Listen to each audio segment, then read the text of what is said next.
बच्चन जी कहते हैं कि मैं निज उर के उद्गार लिए फिरता हूँ, मैं निज उर के उपहार लिए फिरता हूँ।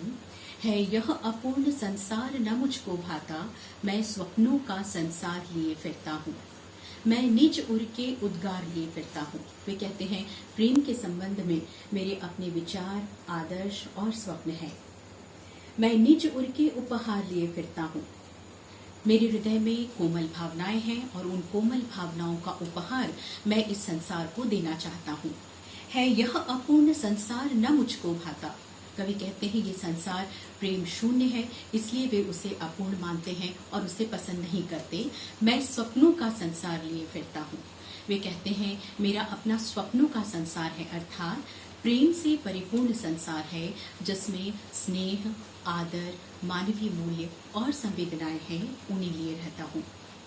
आगे भी कहते हैं कि मैं जला हृदय में अग्नि दहा करता हूँ, सुख दुख दोनों में मग्न रहा करता हूँ। जग भव सागर तरने को नाव बनाए, मैं भव मौजों में मस्त बहा करता हूँ। वे कहते हैं कि मैं जला हृदय में अग्नि दहा करता हूँ, अर्थात मैं अपने हृदय में प्रेम की अग्नि जलाता हूँ और स्वयं उसमें जलता हूँ। कहने का तात्पर्य है कि मेरे हृदय में गहन प्रेमानुभूति है, सुख दुख दोनों में मग्न रहा करता हूँ और उस गहन प्रेमानुभूति के कारण ही जीवन में आने वाले सुखों और दुखों को मैं समान रूप से आत्मसात करता हूँ और उसमें आनंदित रहता हूँ।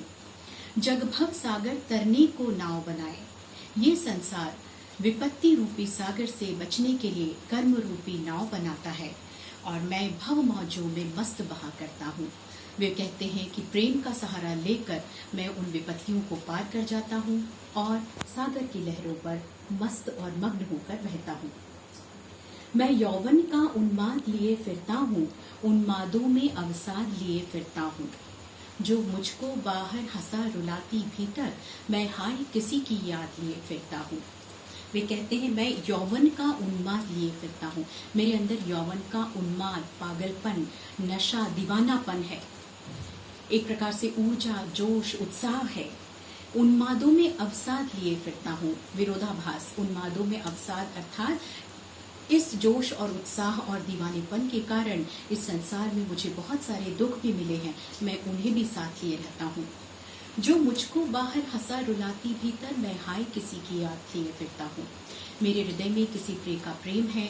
जब कभी भी मुझे उसकी स्मृति हो आती है, जब कभी भी मुझे उसकी याद आती है, तो मैं ऊपर से हंसता हुआ दिखता हूँ, लेकिन अंदर ही अंदर मेरा हृदय रो पड़ता है, मैं व्याकुल हो उठता हूँ।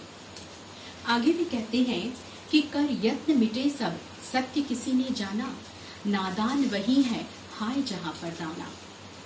फिर मूढ़ न क्या जग जो इस पर भी सीखे, मैं सीख रहा हूँ सीखा ज्ञान भुलाना।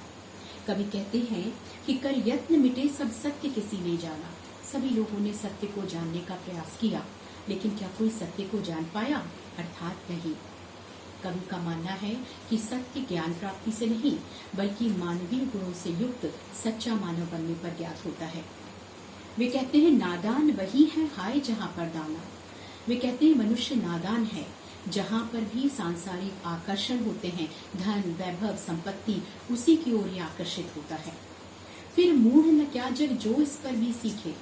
वे कहते हैं क्या मैं फिर संसार को मूढ़ यानी मूर्ख ना कहूँ, जो नश्वर सांसारिकता को जानते हुए भी इसके माया जाल में उलझता है, इसकी वास्तविकता से सीख नहीं पाता।